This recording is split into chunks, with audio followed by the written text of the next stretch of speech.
Welcome to the chemistry room. कैसे हैं आप सब? ठीक? आप सब लग रहे हैं बहुत बहुत बहुत प्यारे। तो आज हम लेके आए हैं न्यूक्लियोफिलिक सब्स्टिट्यूशन रिएक्शन का SN1 रिएक्शन, यूनिमॉलिक्यूलर रिएक्शन। इसको SN1 क्यों कहते हैं? SN2 रिएक्शन भी होता है, SNI भी होता है। SN2 रिएक्शन होता है, SNI होता है, इंटरनल वाला होता है, यहां से भी लगाते हैं, यहां से भी लगाते हैं आए, ठीक है। उसके बाद SNAR भी होता है। सर न्यूक्लियोफिलिक सब्स्टिट्यूशन रिएक्शन असल में सब्स्टिट्यूशन है क्या? कोई चीज अंदर आई, कोई चीज बाहर गई, सब्स्टिट्यूशन रिएक्शन। न्यूक्लियोफिलिक क्या आता है? कोई न्यूक्लियोफाइल अंदर आता है तो कोई न्यूक्लियोफाइल बाहर जाता है, तो इसीलिए उसको कहते हैं न्यूक्लियोफिलिक सब्स्टिट्यूशन रिएक्शन। उसकी डिफरेंट टाइप्स थी, SN1, SN2, SNI, SNAR। तो आज हम पढ़ने वाले हैं SN1 रिएक्शन। SN1 इसको क्यों कहते हैं, क्या रीजन थी इसके पीछे, तो सारे डिटेल के साथ पढ़ने वाले हैं। तो आर यू रेडी? तो रजिस्टर वगैरह निकाल लें, बार बार ना कहना पड़े। तो मेरा नाम मोहम्मद शाहिद, आपका खूबसूरत सा channel Shahid chemistry room subscribe कर लें, लाइक कर लें और दोस्तों के साथ शेयर कर लें। 12th क्लास के बच्चों के लिए ये सबसे अहम है। कुछ बच्चे क्या करते हैं, पॉइंट्स को रट्टे लगा के सुकून से याद करके कहते हैं एग्जाम में पूरे नंबर आ जाएंगे, लेकिन जो बच्चे हैंडीकैट वगैरह या किसी भी टेस्ट की तैयारी कर रहे हैं तो उनके लिए बहुत बड़ा इशू होगा। वो सोचेंगे कहां से तैयारी करें, क्या करें। तो बच्चों जो कंसेप्चुअल तैयारी करना चाहता है SN1 रिएक्शन की, वो यहां से करें, ठीक है। केमिस्ट्री का वैसे तो नॉलेज जहां से मिले ले लें, जहां से मिले। यहां पर SN1 रिएक्शन मैं आपको इन डेप्थ कवर करवाने वाला हूं, जिसमें MCQs तक भी कवर होंगे। प्रैक्टिस करें आप। समझ में आई बात? क्लियर है बात? चलो बच्चों, इसका नाम पहली तो बात यह है कि यूनिमॉलिक्यूलर क्यों पढ़ा? यूनिमॉलिक्यूलर क्यों पढ़ा? एक, why it is unimolecular reaction. SN1 reaction को यूनिमॉलिक्यूलर रिएक्शन क्यों कहते हैं? इसके लिए बच्चों मैं आपको एक एग्जांपल के साथ समझाऊंगा, वो है हाइड्रोलाइसिस ऑफ अल्काइल हैलाइड।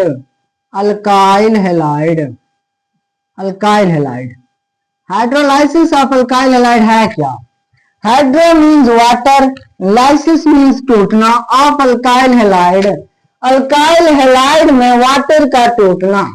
मतलब होता है इसका किस तरह का रिएक्शन है, किस तरह का नहीं।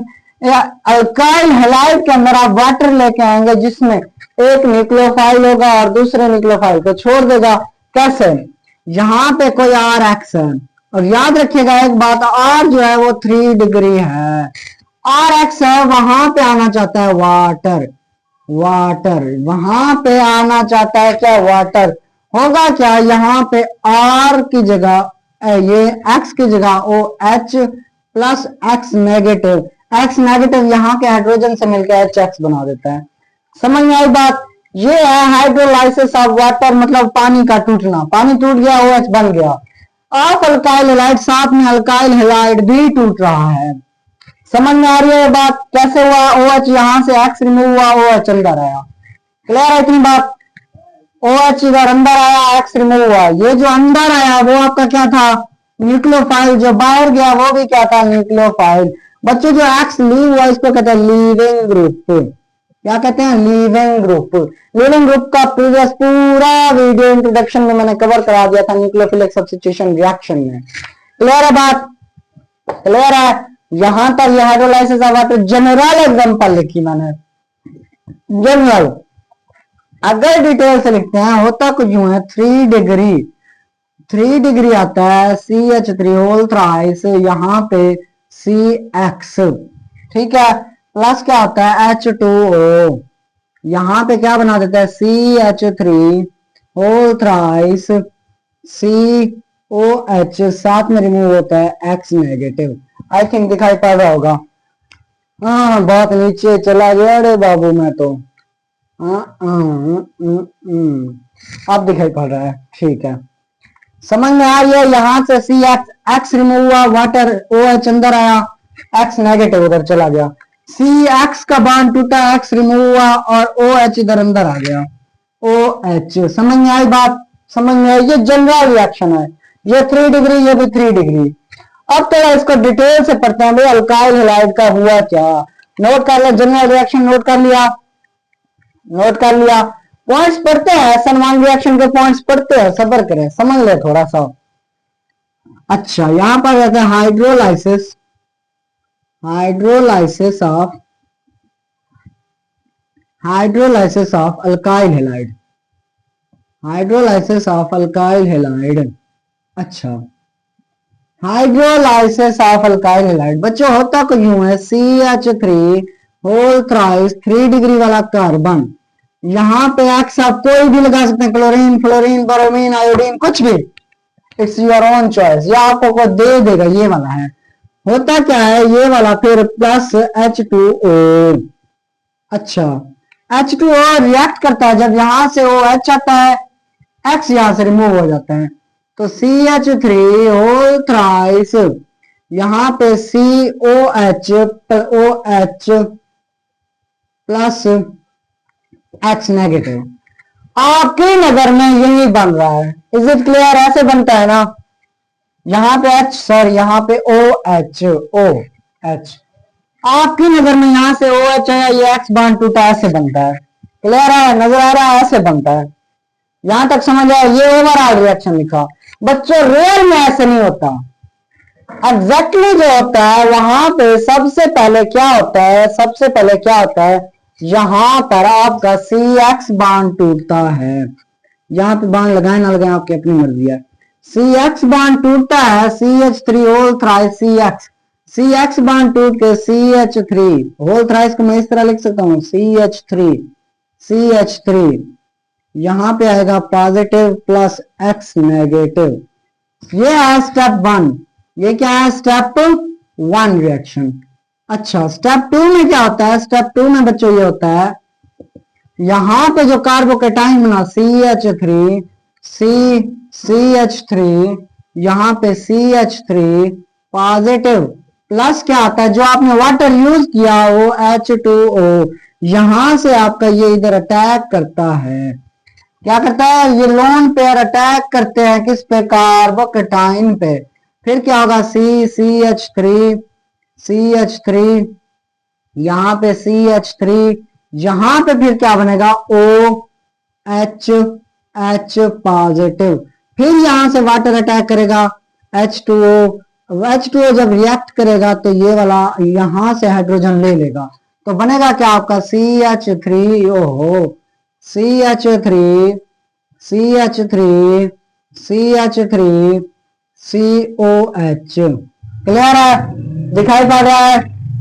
दिखाई पड़ रहा है? हाँ दिखाई पड़ रहा है, बिल्कुल। CH3 यहां से सिर्फ इस वाटर में H3O पॉजिटिव बना, फिर वो X के पास चला जाता है।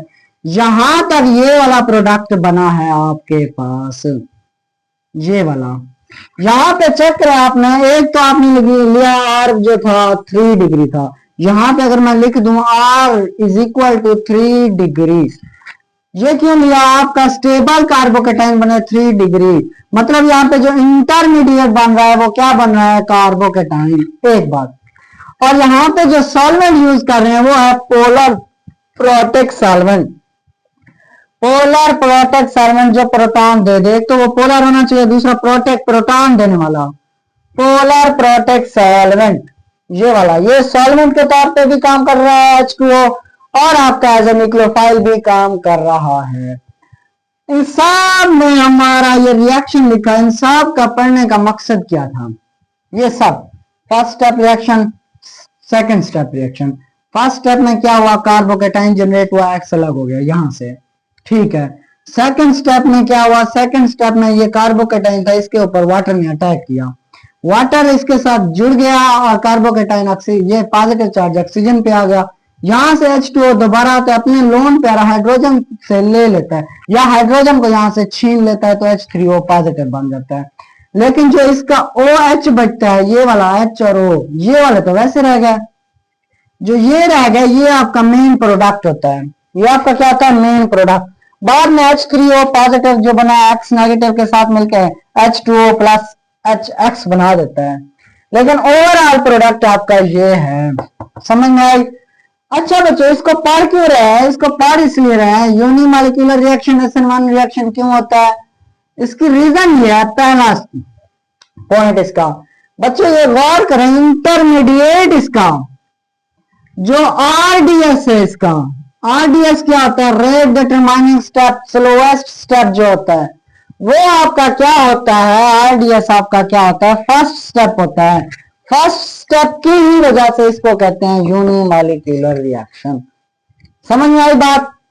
SN1 रिएक्शन को यूनिमॉलिक्यूलर रिएक्शन क्यों कहते हैं, because it's first step is RDS which is the slowest step.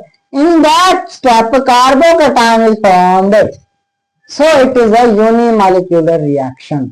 समझ में आई बात। SN1 को यूनिमॉलिक्यूलर रिएक्शन क्यों कहते हैं, क्योंकि इसका जो फर्स्ट स्टेप है RDS स्टेप है, रेट डिटरमाइनिंग स्टेप है, स्लोएस्ट स्टेप है, इसका सेकंड स्टेप से कोई लेना देना नहीं है, फर्स्ट स्टेप से ही लेना देना है, इस वजह से इसको कहते हैं यूनिमॉलिक्यूलर रिएक्शन। तो आप SN1 रिएक्शन कौन सा है, it is unimolecular reaction, it's a unimolecular reaction. अच्छा समझ में आई बात। SN1 आपका कौन सा था, यूनिमॉलिक्यूलर। इतनी बात क्लियर हुई, क्लियर हुई। It's a unimolecular reaction, unimolecular, एक मॉलिक्यूल की वजह से कार्बोकेटाइन बन रहे हैं, RDS स्टेप की वजह से इसको यूनिमॉलिक्यूलर कह रहे हैं। क्लियर हुई बात। अब मैं इसको डिटेल के साथ पॉइंट समझा रहा हूं ताकि आपको पता चले इसको यूनिमॉलिक्यूलर कहते हैं क्यों है, इस स्टेप की वजह से। अच्छा उसके बाद सेकंड स्टेप इसका कहते हैं बच्चों के it is first order reaction. ये फर्स्ट ऑर्डर रिएक्शन रखता है, फर्स्ट ऑर्डर रिएक्शन रखता है। रीजन क्या है, ये फर्स्ट ऑर्डर रिएक्शन है, इसकी भाई कोई रीजन बच्चे, इसका जो रेट होता है, इसकी रीजन अभी देख लें 3 स्टेप में। Rate of that reaction is directly proportional to Rx. Rx इसका जितना ज्यादा स्टेबल होगा उतना ज्यादा रेट होगा रिएक्शन का। मतलब ये 3 डिग्री है, 3 डिग्री बन रहा है तो रिएक्शन रेट ऑफ रिएक्शन ज्यादा, अल्काइल हैलाइड ज्यादा, रेट ऑफ रिएक्शन ज्यादा। क्लियर है। अब यहाँ पे चेक करें, ये डिपेंड कर रहा है जस्ट CH3 थ्राइस CX पे। रेट डिटरमाइनिंग स्टेप इसका फर्स्ट स्टेप है, सेकंड स्टेप से इसका कोई लेना देना नहीं। थोड़ा तेज तो नहीं हो रहा है, मैं पूछ रहा हूं या कह रहा हूं इसका स्टेप 1 ही रेट डिटरमाइनिंग स्टेप, इसी वजह से यूनिमॉलिक्यूलर। इसके फर्स्ट स्टेप से ही ये डिपेंड करता है Rx पे, रेट ऑफ रिएक्शन डिपेंड करता है Rx पे। बच्चों चेक करो, अगर ये डिपेंड करता है जस्ट Rx पे ही तो इसकी पावर 1 है, तो इस वजह से इसको कहते हैं first order reaction. Rate of reaction is dependent only on Rx. CH3 just R ले लिया, ये वाला CX, Rx, ये वाला पूरे का पूरा R और साथ में X।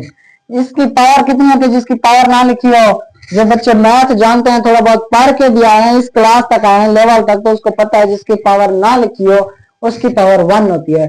तो इसी वजह से इसको क्या कहते हैं, फर्स्ट ऑर्डर रिएक्शन। समझ में आई बात, समझ में आई बात। इसको फर्स्ट ऑर्डर रिएक्शन क्यों कहा जाता है, इसको यूनिमॉलिक्यूलर रिएक्शन क्यों कहा जाता है। रेट ऑफ रिएक्शन किस पे डिपेंडेंट है, रेट ऑफ रिएक्शन बच्चों डिपेंडेंट है अल्काइल हैलाइड पे। क्लियर है बात। इसके अलावा सेकंड ऑर्डर रिएक्शन अभी पढ़ा तो नहीं रहा, लेकिन जनरली बता दूं कि उसका रेट ऑफ रिएक्शन न्यूक्लियोफाइल पे भी डिपेंड करता है और अल्काइल हैलाइड पे भी। अल्काइल हैलाइड Rx पे भी डिपेंड करेगा और न्यूक्लियोफाइल पे भी डिपेंड करेगा SN2 का रिएक्शन। इसी वजह से 1 ये उसकी पावर 2 हो जाएगी, तो सेकंड ऑर्डर रिएक्शन। चूंकि ये डिपेंड कर रहा है जस्ट Rx पे, इसी वजह से इसकी पावर क्या रही, 1 रही। तो ये SN1 रिएक्शन कौन सा है, फर्स्ट ऑर्डर रिएक्शन। समझ में आई बात। सेकंड SN2 रिएक्शन, क्यों SN2 रिएक्शन का सेकंड ऑर्डर रिएक्शन है वो भी बता दिया आपको। यूनिमॉलिक्यूलर क्यों कहते हैं वो भी आपको पता चल जाएगा। उसमें बाइमॉलिक्यूलर 2 मतलब ग्रुप, जाहिर सी बात है यहाँ पे एक स्टेप है, एक स्टेप के बाद फिर सेकंड स्टेप है। यूनिमॉलिक्यूलर ये है कि जो एक स्टेप में RDS है बाई मालिकुलर SN2 में आपको ये बताता चलूं, पढ़ तो नहीं रहा, नेक्स्ट वीडियो सिखाएगा। SN2 रिएक्शन में बच्चों क्या होता है, SN2 रिएक्शन में सिंपल यही होता है, उसमें न्यूक्लियोफाइल भी आता है, उसमें RX भी आता है, अल्काइल हैलाइड भी, दोनों मिलकर रिएक्ट करते हैं, इसलिए उसका नाम दो रिएक्टेंट मिल रहे हैं, इसलिए उसका नाम बाई मालिकुलर बन गया। यूनिमालिकुलर में एक RX पे डिपेंडेंट है, फर्स्ट ऑर्डर भी इसी वजह से। क्लियर है, समझ में आई बात, समझ में आए पॉइंट्स, तीनों पॉइंट्स। फर्स्ट ऑर्डर यूनिमोलिकुलर है, रेट ऑफ रिएक्शन किस पे डिपेंडेंट है, अल्काइल हैलाइड पे। क्लियर है, रेस कर दो रेस। चलो बच्चों नीचे वाला रहने देते हैं, अभी 3 पॉइंट्स हो गए आई थिंक, अभी इसके 4th पॉइंट चेक करते हैं। अगर 4th पॉइंट नहीं है तो बच्चों मेरे को माफ कीजिएगा। 4th पॉइंट इसका क्या कहता है, ये जो आपने सॉल्वेंट यूज किया, ये कौन सा है बच्चों, ये सॉल्वेंट कौन सा है, solvent is in SN1 reaction पढ़ रहे हैं। सॉल्वेंट इज पोलर प्रोटिक होना चाहिए सॉल्वेंट। कौन कौन से होते हैं पोलर प्रोटिक, C2H5OH, जो आपके H पॉजिटिव डोनेट कर दें वो होते हैं पोलर प्रोटिक। या इस तरह CH3COOH, ये वाला, या आपका हो सकता है, इसका नाम पता है, इसका नाम किसी को पता है तो कमेंट में बता दें। ये तो मैंने बता दिया, चलो अल्कोहल है। बाय द वे अगर मैं कहूं कि ये एसिटिक एसिड है, क्या आप मान लेंगे? जिसको पता है वो कमेंट में बता दें। खैर, पोलर प्रोटिक, उसके बाद H2O ले लें, जो H पॉजिटिव डोनेट करता है, सबसे ज्यादा पावर इसकी होती है, सबसे ज्यादा पावर इसकी, पोलर प्रोटिक सबसे ज्यादा अच्छा यही है, इनकी डाइलेक्ट्रिक प्रॉपर्टीज बहुत अच्छी है। समझ में आ रही है बात? अच्छा, ये सॉल्वेंट कौन सा होना चाहिए, पोलर प्रोटिक। समझ में आई बात, क्लियर है? पोलर प्रोटिक क्यों प्रोटॉन देता है, जो X नेगेटिव रिलीज होता है वो H उसके साथ मिलकर HX बना देता है। समझ में आई बात, क्लियर है? अच्छा, रेस कर दूं बच्चों, रेस तो कर दिया, अब एक और पॉइंट रहता है, बस थोड़े से, ज्यादा नहीं। ये आपका रिएक्शन एंडोथर्मिक है कि एक्सोथर्मिक है? बच्चों अगर ये आपसे पूछें तो ये रिएक्शन होता है एक्सोथर्मिक रिएक्शन। और अगर आपसे पूछें एक्सोथर्मिक रिएक्शन किस जगह पे होते हैं, तो लो टेम्परेचर पे होते हैं, ये एमसीक्यूज में बहुत बार आया है कि SN1 reaction is endothermic reaction, exothermic reaction, both of them या नन ऑफ देम, तो एक्सोथर्मिक रिएक्शन। या ये वाला एमसीक्यूज आता है कि SN1 रिएक्शन या unimolecular reaction takes place at which temperature, तो आंसर है लो टेम्परेचर। क्लियर है बात? डिफरेंट एमसीक्यूज दे देंगे, high temperature, low temperature, moderate temperature, all of them या नन ऑफ देम, तो आपको पता होना चाहिए low temperature. Exothermic reaction mostly जो होते हैं लो टेम्परेचर पे ही होते हैं, हीट रिलीज करने वाले, ठीक है, हीट रिलीज करने वाले। क्लियर है बात, समझ में आई बात, अच्छा जो बच्चे, अच्छा अभी थोड़ी बात, ये इसके 5 पॉइंट्स हो गए। 5 पॉइंट कौन कौन से हो गए? यूनिमोलिकुलर रिएक्शन कौन सा है, किस वजह से है, फर्स्ट ऑर्डर रिएक्शन किस वजह से है, रेट डायरेक्टली प्रोपोर्शनल किस चीज के है, अल्काइल हैलाइड के। ठीक है, अल्काइल हैलाइड का ऑप्शन है, यहां मैंने RX लिखा था, alkyl halide, it means alkyl halide. समझ में आई बात? इसके अलावा एक्सोथर्मिक का बताया, उसके अलावा पोलर प्रोटिक सॉल्वेंट का बताया विद एग्जांपल।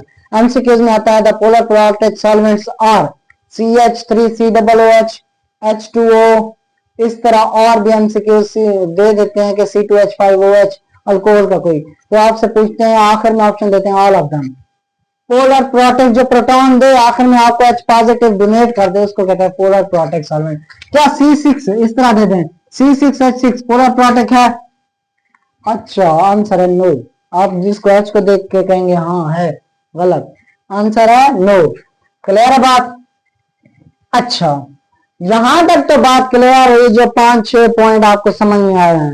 नेक्स्ट पॉइंट इसका ये है, इसके जो है ना, छठा पॉइंट अगर कहें कि यहां पे अगर स्टीरियो केमिस्ट्री इसकी कैसी होती है, स्टीरियो केमिस्ट्री इसकी बच्चों कैसी होती है? यहां पे 2 वर्ड यूज करते हैं, एक होता है रिटेंशन और दूसरा होता है इन्वर्जन। दो वर्ड ये यूज करते हैं। अगर आपने स्टीरियो केमिस्ट्री का देखना है, मेरे पास इसकी प्लेलिस्ट पड़ी हुई है, स्टीरियो केमिस्ट्री की पूरी प्लेलिस्ट पड़ी हुई है। जिसमें भी देखनी है स्टीरियो केमिस्ट्री, मैं समझ रहा हूँ आप देख के आए, चेक कर लें कि stereo chemistry playlist by Shahid chemistry room, या आप मेरे यूट्यूब चैनल पे आके प्ले लिस्ट में जाके वहां पे आप स्टीरियो केमिस्ट्री का पूरे का पूरा देख सकते हैं। वहां पे आपको पता चलेगा रिटेंशन और इन्वर्जन क्या है। बच्चे रिटेंशन और इन्वर्जन को मोस्टली ये SN1 रिएक्शन जो कहते हैं, SN1 रिएक्शन वो कहते हैं ये रासायनिक मिक्सचर है। रासायनिक मिक्सचर वो होता है जिसमें RBO SBO ये 50% हो, ये 50% हो, RS, ठीक है। 100% ये श्योर नहीं है, बुक्स लिखती हैं, ये बुक्स कहते हैं कि जहां रासायनिक मिक्सचर बुक्स में कहा जाता है RS होता है। रिटेंशन और इन्वर्जन यही है कि अगर ये R था तो S बन जाए, S था तो R बन जाए। 100% ये नहीं है कि SN1 रिएक्शन रासायनिक मिक्सचर हो। अगर वन आंसर में पूछें कि रासायनिक मिक्सचर है तो आंसर है यस, एक ही जगह में पूछें। या पूछें कि SN1 reaction takes place retention inversion both of them none of them, तो इसमें दोनों लेते हैं। SN1 रिएक्शन में रिटेंशन भी होती है, इन्वर्जन भी होती है। रिटेंशन और इन्वर्जन ये है कि रिटेंशन अगर आपके पास कोई स्ट्रक्चर था, ये आर नोमेनक्लेचर था, रिएक्शन हुआ, उसके बाद भी ये आर रह गया तो इसको कहते हैं रिटेंशन। आर का आर रह गया तो इसको क्या कहते हैं रिटेंशन। एस का एस रह गया, पहले इसका ये एस था, लेट्स सपोज एस था, तो बाद में भी एस रह गया तो उसको कहते हैं रिटेंशन। अगर आपका आर का एस हो गया या एस का आर हो गया तो उसको कहते हैं इन्वर्जन, उलट। बाय द वे ये होता है कायरल कार्बन में, कायरल कार्बन तो यहाँ दिया हुआ है नहीं, तो अब आपको कहां समझ आएगी। मैं ये पूरी डिटेल स्टीरियो केमिस्ट्री की नहीं छेड़ने आया, समझ में आई बात। मैं छेड़ने आया हूं SN1 रिएक्शन। SN1 रिएक्शन में खड़े होकर आपको बताऊं भाई आर क्या होता है, एस क्या होता है, रिटेंशन क्या होता है, और एस अगर रिटर्न इन्वर्जन हो जाए तो उसको कहते हैं इनैंशियोमर। अब ये सारा आपको पढ़ाता रहूं तो जाहिर सी बात है फिर पढ़ाऊं डायस्टीरियोमर, आर का आर या इस तरह डायस्टीरियोमर पढ़ा दो, फिर आप कहेंगे सर अभी तो आप SN1 रिएक्शन पढ़ा रहे थे, आप स्टीरियो केमिस्ट्री पे आ गए, ये ज्यादती है। वही बच्चे मैं कह रहा हूं, अगर आपने स्टीरियो केमिस्ट्री देखनी है तो प्रीवियस वीडियोस देखते हैं। स्टीरियो केमिस्ट्री का पूरा प्लेलिस्ट पड़ा हुआ है, समझ में आई बात। इन सिंपल वर्ड्स में हम कह सकते हैं कि आपका SN1 रिएक्शन जो है वो रासायनिक मिक्सचर देता है। रासायनिक मिक्सचर मींस रिटेंशन और इन्वर्जन दोनों होते हैं, 50% R 50% S। बुक्स ऐसा लिखती हैं लेकिन मेरी नजर में 100% नहीं होता, इसकी रीजन मैं आपको बताता हूँ, नोट कर लें, इसको कर लें। रिटेंशन और इन्वर्जन दोनों देते हैं, रासायनिक मिक्सचर देते हैं। रेज कर दूं अच्छा जो ये तो रेज हो गया, कोई पॉइंट रहा नहीं गया, आई थिंक सारे कवर हो गए। पॉइंट्स इतने भी बात होते हैं एग्जाम्स के लिहाज से। स्टीरियो केमिस्ट्री, अच्छा एक पॉइंट रह रहा है, ये फेवर करता है 7वां point, 3 degree and 2 degree. Primary इसको कहते हैं, टर्शरी एंड सेकेंडरी कार्बोकेटाइन को फेवर करता है, ठीक है। किसको फेवर करता है, 3 डिग्री एंड 2 डिग्री कार्बोकेटाइन को मैं लिख दूं कार्बोकेटाइन, उनको फेवर करता है, रिएक्शन तेज होगा। फर्स्ट डिग्री पहले कौन सा होगा, 3 डिग्री आपने पढ़ा कार्बोकेटाइन की स्टेबिलिटी, फिर 2 डिग्री, फिर 1 डिग्री, फिर आता है मिथाइल, इस तरह ETC। ये वाला सबसे ज्यादा देगा, फिर ये ना होने के बराबर, सबसे तेज रिएक्शन ये, फिर ये थोड़ा बहुत। और देन मिथाइल की तो बात ही ना करो, ठीक है। 1 डिग्री की तो बहुत लूज होता है, वो SN1 रिएक्शन बहुत कम देता है। 3 डिग्री और 2 डिग्री बहुत ज्यादा रिएक्शन देते हैं SN1 का। क्लियर है बात, समझ में आई बात। ये पॉइंट तो क्लियर है। अभी उस पॉइंट को क्लियर करते हैं, पॉइंट नंबर 6 को। पॉइंट नंबर 6 को क्लियर कर रहे थे, रिटेंशन और इन्वर्जन। S का R का S का, आपको पता है जब ये CH3 होल थ्राइस ये कार्बोकेटाइन बना था तो इसकी अगर आप इसको इस तरह लिखें CH3 पॉजिटिव, इसकी हाइब्रिडाइजेशन आपने पढ़ी थी sp2 हाइब्रिडाइजेशन। sp2 हाइब्रिडाइजेशन का स्ट्रक्चर बच्चों इस तरह था, ऐसे ना ट्राइगोनल प्लेनर। इसका एंगल भी आई थिंक आप लोगों को पता होगा 120 डिग्री ETC। यहां पे बच्चों आपका लगा था एक्स, यहां पे समझ लें एक्स, एक्स लगा था। यहां पे एक्स जब रिमूव हुआ तो उसकी जगह एक्स, यहां पे लेट्स सपोज एक्स लगा था ये वाला, ये जब रिमूव हुआ उसकी जगह कौन आना चाहेगा, उसकी जगह कौन आना चाहेगा, वाटर, ओ एच आना चाहता है। ओ एच या तो इस साइड से अटैक करे या तो इस साइड से अटैक करे, दोनों साइडों से अटैक करे। जहां से निकला है वहां से अटैक करेगा तो उसको कहते हैं रिटेंशन। जहां से निकला है वहीं उसी जगह से आए, यहां से एक्स निकला यहीं से कोई न्यूक्लियोफाइल आया तो इसको कहेंगे रिटेंशन। अगर यहां से निकला और यहां से कोई न्यूक्लियोफाइल आया तो उसको कहते हैं क्या, इंटरकन्वर्जन भी कहते हैं, इन्वर्जन भी कहते हैं। मैं एक काम कर रहा हूं, समझ में आई बात, क्लियर है। इन्वर्जन और रिटेंशन, रिटेंशन वो यहां से निकला ऊपर से गया तो ऊपर से ही कोई न्यूक्लियोफाइल आया तो उसको कहते हैं रिटेंशन। अगर कोई ऊपर से गया और नीचे से अटैक हुआ तो उसको कहते हैं इन्वर्जन। वैसे इसको अगर ये कायरल होता तो आपको समझाता, आर का एस हो गया, एस का आर हो जाए तो इसको, अगर आर का एस हो जाए या आर का आर रह जाए, आर का एस हो गया तो उसको कहते हैं क्या, इन्वर्जन। आर का आर रह गया तो उसको कहते हैं रिटेंशन। समझ में आई बात। ये कायरल कार्बन होना चाहिए तब जाके आपको समझ में आनी थी। उसके लिए आप देख के आएंगे आर एस स्ट्रक्चर नोमेनक्लेचर, फिर आपको पता चलेगा सर क्या कह रहे थे कि हाँ अच्छा इसी वजह से आर एस नोमेनक्लेचर, आर का आर हो गया तो इनएंशियम रेसमिक मिक्सचर, ये सब सर कह रहे थे, अब समझ आया। तो आपने बस ये तो सारा काम करना नहीं है कि आप पढ़े जाएं। इस SN1 रिएक्शन के एक पॉइंट के लिए सारे के सारे स्टीरियो केमिस्ट्री खोल दें। अगर आप तैयारी कर रहे हैं किसी एग्जाम की तो आप देखेंगे, जरूर देखेंगे। अगर नहीं कर रहे तो आप कहेंगे बस ये पॉइंट रट्टा लगा देता हूँ, इसमें रस मिक्सचर बनता है, रिटेंशन और इन्वर्जन होती है, बस इतना बहुत है मेरे लिए। बहुत है तो बहुत है, ठीक है, अपना क्या है। सवाल ये है मेरा, बच्चों प्यारे बच्चों, आपका भी होना चाहिए लेकिन आप लोगों ने किया नहीं।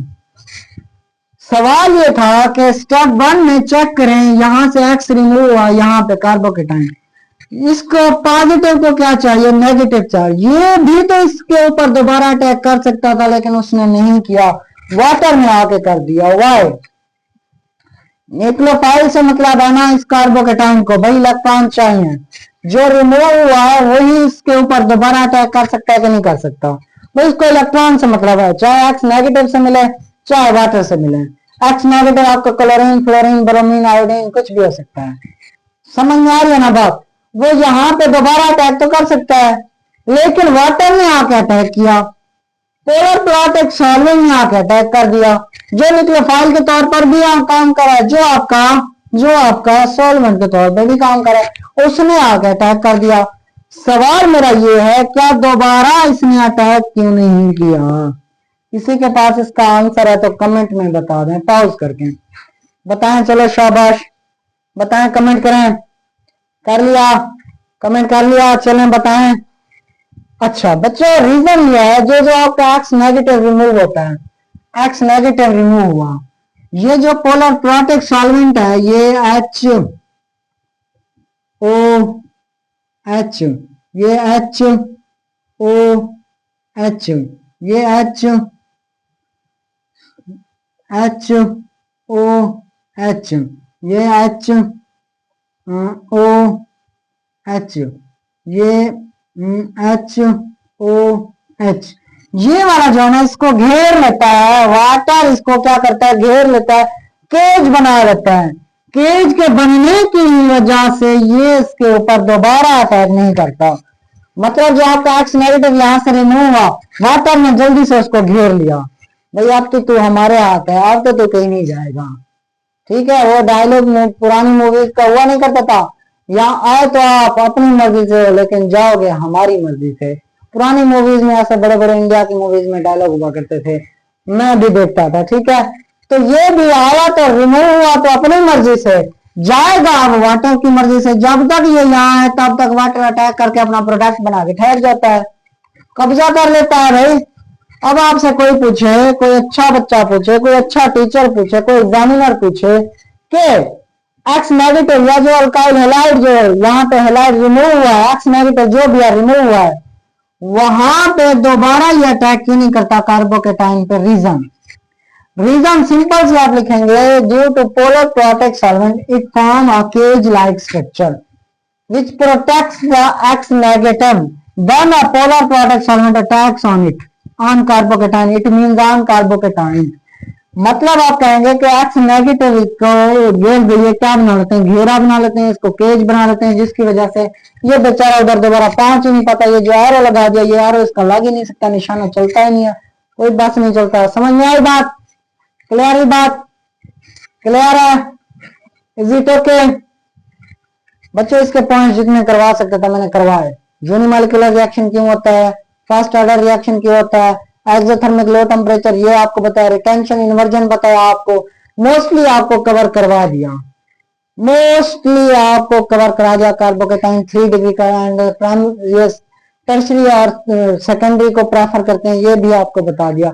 जितने जितने अहम पॉइंट्स हैं, ये इसका rate of reaction alkyl halide पे डिपेंडेंट था, वो भी बता दिया आपको। जितने जितने अहम पॉइंट थे आपको कवर करवा दिए। एग्जांपल समझ आए? एग्जांपल में देखिए CX था, X रिमूव हुआ, नेगेटिव फॉर्म में H2O रिमूव आया, इसके ऊपर अटैक किया, यहाँ से वाटर बना हुआ था, H2O दोबारा आया, H यहाँ से लिया, ये वाला प्रोडक्ट बना, ये वाला बना था H3O पॉजिटिव, H3 में से ये H इसको दे देता है तो HX बन जाता है। ठीक है, मतलब ये बना था ना H3O positive plus X negative जो होता है यहां से बना देते हैं HX प्लस H2O। दिखाई पड़ रहा होगा आई थिंक, हाँ दिखाई पड़ रहा है। अब तो व्हाइट बोर्ड पूरा दिखाई पड़ रहा है। अब क्लियर है? समझ में आया? समझ में आया ना? Is it okay? कोई क्वेश्चन है आपके माइंड में तो आप जो है ना नीचे कमेंट में बता दें। बच्चों ये रट्टे ना लगाया करो, ठीक है? अब रट्टे लगाने से आप इतना तो पढ़ लेंगे, SN1 reaction is unimolecular reaction, first order reaction, ये एक्सोथर्मिक रिएक्शन है, लो टेम्परेचर पे आता है।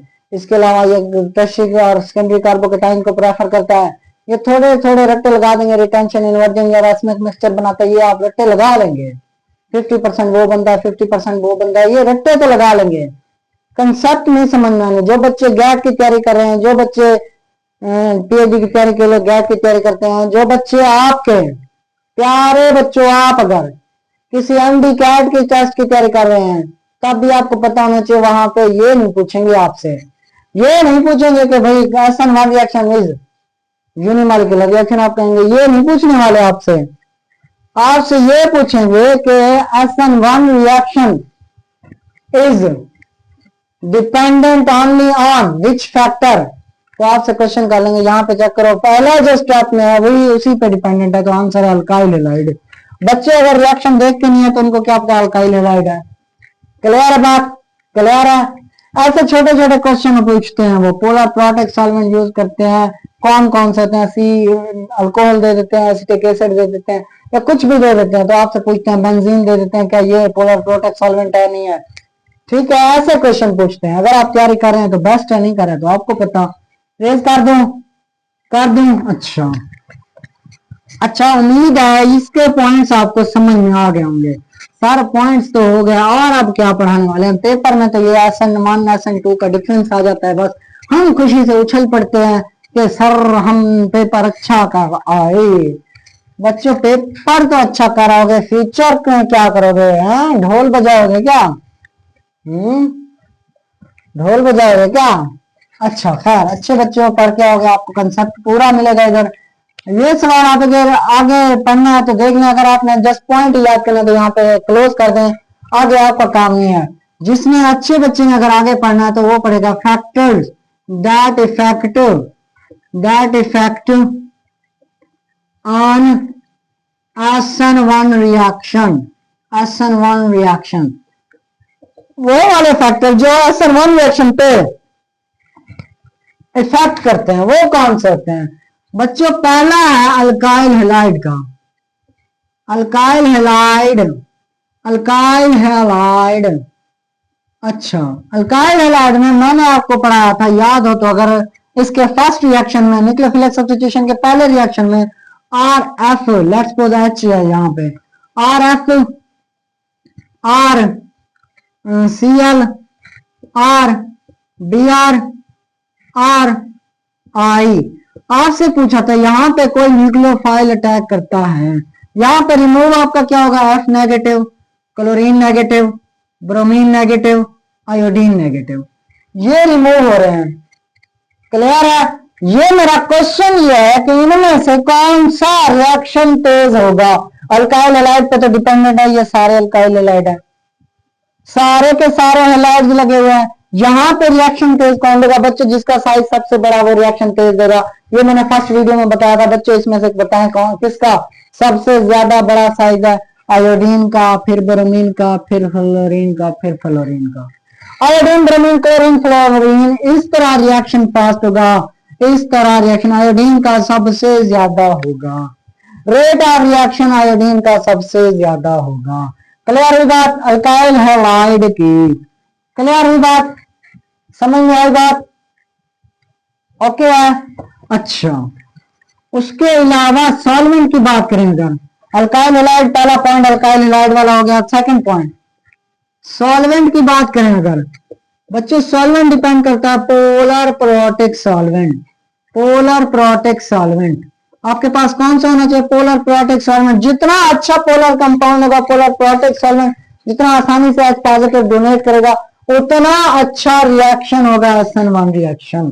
समझ में आई बात? डाइलेक्ट्रिक प्रॉपर्टी एंटी में सबसे पहले आता है H2O आपका, आई थिंक डाइलेक्ट्रिक प्रॉपर्टी उसकी 38 होती है। ठीक है, डाइलेक्ट्रिक प्रॉपर्टी 38 होती है। सबसे ज्यादा अच्छा भी यही देता है पोलर प्रोटिक सॉल्वेंट। सॉल्वेंट किस तरह होना चाहिए, पोलर प्रोटिक। अगर पोलर प्रोटिक सॉल्वेंट है तो सबसे अच्छा प्रोडक्ट SN1 रिएक्शन देगा। पोलर प्रोटिक और कौन सा होता है, CH3COOH आ जाता है आपका। इसके अलावा कौन सा आता है, इसके अलावा अल्कोहल आ जाता है C2H5OH। इस तरह की प्रॉपर्टीज पोलर प्रोटिक सॉल्वेंट पे डिपेंडेंट है। अच्छा, फिर थर्ड पॉइंट कौन सा है, थर्ड पॉइंट बच्चों याद हो तो आपका बन रहा था कार्बोकेटाइन। कार्बोकेटाइन, कार्बोकेटाइन के स्टेबिलिटी, स्टेबिलिटी पे डिपेंडेंट था। आपने एक चीज पढ़ी थी प्रीवियस लेक्चर में, कार्बोकेटाइन में hydride shift, methyl shift, phenyl shift पढ़ा था कि नहीं पढ़ा था कार्बोकेटाइन की स्टेबिलिटी में? इसका अलग से लेक्चर बताया था मैंने, अरेंजमेंट का, स्टेबिलिटी का, हाइड्राइड, मिथाइल, फिनाइल शिफ्ट। वहां पे वो बताते थे किसकी अबाउट, स्टेबिलिटी के अबाउट, स्टेबल होना चाहते थे। क्या होना चाहते थे, स्टेबल।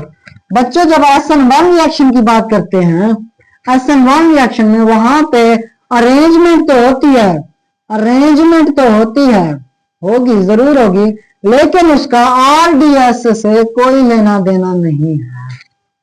अरेंजमेंट होगी लेकिन उसका RDS से कोई लेना देना नहीं है। RDS आपका वही होगा जहां से प्रोडक्ट निकला, बस वही RDS। बाद में स्टेबल होता रहा, कार्बोकेटाइन स्टेबल होता रहा, उससे कोई लेना देना नहीं है RDS को। RDS कौन सा है, फर्स्ट स्टेप। फर्स्ट स्टेप में क्या हुआ, आपका कार्बोकेटाइन जनरेट हुआ। दिखाई पड़ रही है पूरी की पूरी वर्डिंग, आई थिंक हाँ दिखाई पड़ रही है। मैं फिर से कह रहा हूं, आपका कार्बोकेटाइन बनता है स्टेबल कार्बोकेटाइन। स्टेबल कौन सा होता है, टर्शरी, आपको इतना भी पता है, ठीक है, 3 डिग्री, उसके बाद 2 डिग्री, उसके बाद 1 डिग्री। लेकिन जो SN1 रिएक्शन में अगर लेट्स सपोज 2 डिग्री से 3 डिग्री बन रहा है, 2 डिग्री से कन्वर्ट हो रहा है 3 डिग्री से, अब आपसे पूछे कन्वर्जन के बाद ये वाला आपका RDS है कि ये वाला, बच्चों वो वाला RDS होगा जो शुरू में बना, वो होगा 2 डिग्री, तो आंसर है 2 डिग्री। ठीक है, RDS कौन से वाला, RDS वही वाला होगा जो आपका रिएक्शन के स्टार्ट में बना, वो जो सा भी हो, 2 डिग्री हो 3 डिग्री हो, आपको पता। क्लियर है बात, क्लियर है?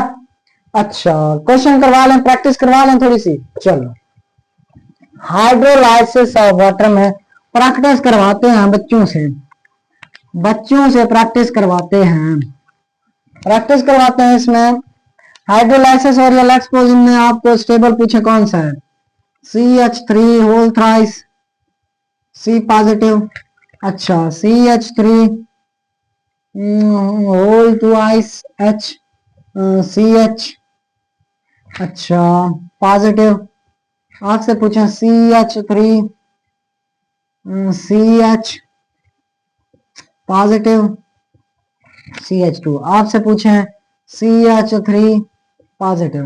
पूछे इसमें से सबसे ज्यादा तेज आपका कौन सा SN1 रिएक्शन देगा। चलो खुद से क्वेश्चन करें, जल्दी से पूछें और बताएं। अगर नहीं पता तो आप कार्बोकेटाइन की स्टेबिलिटी देखें, जो स्टेबिलिटी बच्चा देख के आए वो जल्दी से बता देगा सर कौन सा स्टेबल है।